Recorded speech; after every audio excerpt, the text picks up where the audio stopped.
राम हाथ रिक्शा चलाता था और उसकी पत्नी विमला दूसरों के घरों में झाड़ू पोछे का काम किया करती थी। राम और विमला दिन रात खूब मेहनत करते थे ताकि उनकी संतान को किसी चीज की कोई कमी न रहे। वे खुद तो ठीक से पढ़ नहीं सके थे, लेकिन पढ़ाई का महत्व खूब समझते थे। तभी तो उन्होंने अपने बेटे नरेश का एडमिशन शहर के एक अच्छे स्कूल में करवाया था, ताकि वो अच्छी जिंदगी जी सके और उसे अपनी माँ बाप की तरह गरीबी और संघर्ष ना करना पड़े। एक दिन नरेश घर के बाहर उदास बैठा था। उसकी माँ विमला हाथ में खाने की थाली लिए उसके पास आकर खड़ी हो गई। बेटा, खाना नहीं खाओगे तो कैसे चलेगा? हम तुमको कब से कह रहे हैं कि खाना खा लो। माँ, हमें भूख नहीं है। सुबह से शाम होने आई और तुम्हें भूख नहीं लगी? थोड़ा सा खा लो बेटा।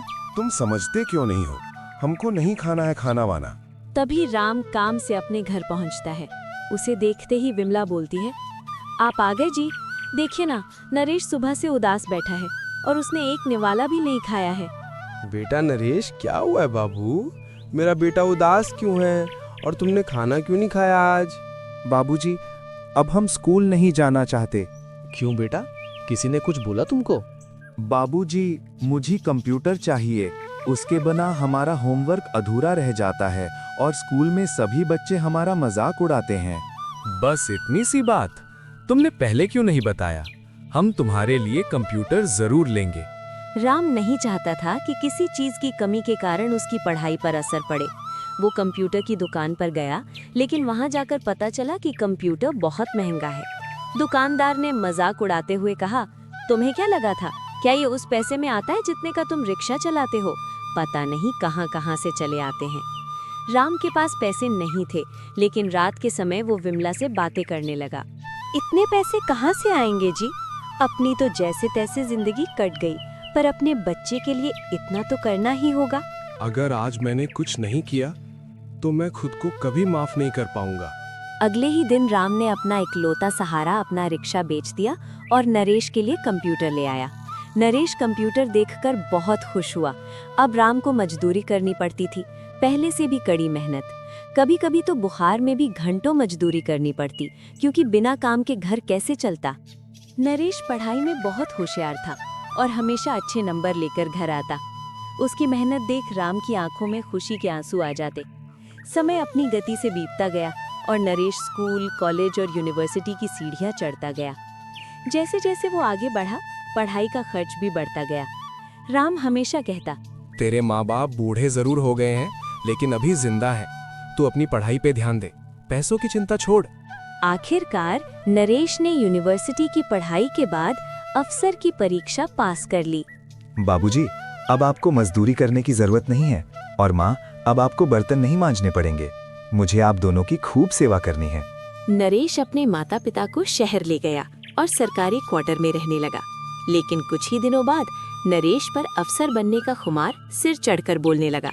माता पिता की सादगी अब उसकी आंखों में चुभने लगी थी। एक दिन किसी रेस्टोरेंट में खाना खाते समय राम के हाथ से कोल्ड ड्रिंक गिर गई। नरेश को बहुत बुरा लगा।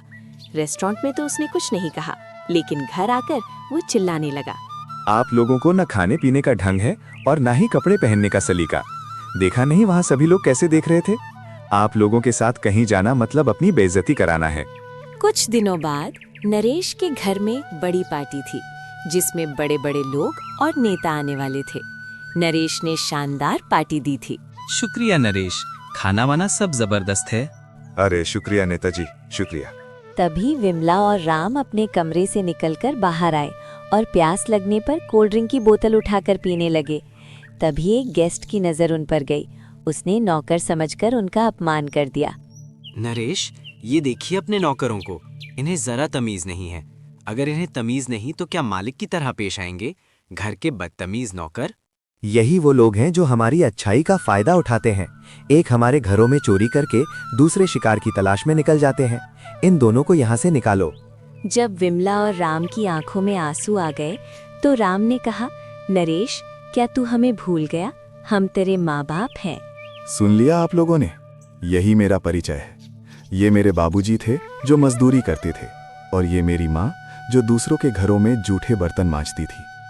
आप लोगों ने मेरी इज्जत मिट्टी में मिला दी। मुझे कोई रईसों वाली जिंदगी नहीं दी थी आप लोगों ने। मैंने हर चीज के लिए समझौता किया है। एक दिन नरेश अफसरों के नशे में गाड़ी से अपने दोस्त के घर से वापस लौट रहा था। तभी सामने से आ रहे एक ट्रक ने उसे टक्कर मार दी। वो सड़क पर लहूलुहान पड़ा था। तभी वहां से राम अपना रिक्शा लेकर गुजर रहा था। अपने बेटे को इस हालत में देखकर उसके हाथ पांव फूल गए। उसने तुरंत नरेश को रिक्शे पर लादा और अस्पताल पहुंचाया। विमला को जब एक्सीडेंट की बात पता चली तो वो भी भागी भागी अस्पताल पहुंची।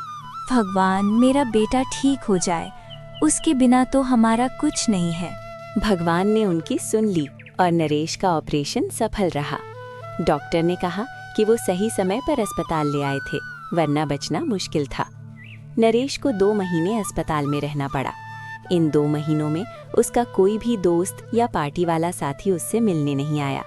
सारा दिन उसके बूढ़े माँ बाप उसकी सेवा में लगे रहते, उसे खाना खिलाना, कपड़े बदलना, यहाँ तक कि उसे बाथरूम तक ले जाना।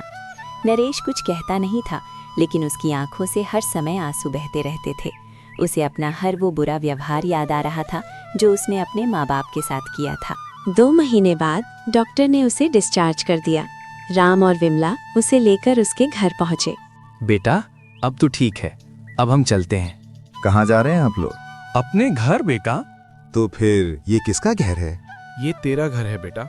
हम यहाँ रहेंगे तो तुझे फिर से अपने दोस्तों के सामने अपमानित होना पड़ेगा। ये सुनते ही नरेश बिलख बिलख कर रोने लगा और अपने माँ बाबूजी के पैरों पर गिर पड़ा। मुझे माफ कर दीजिए, मुझे ये घर नहीं चाहिए, मुझे ये अफसर की कुर्सी नहीं चाहिए, मुझे बस आप दोनों चाहिए। आपके बिना मैं कुछ भी नहीं हूँ।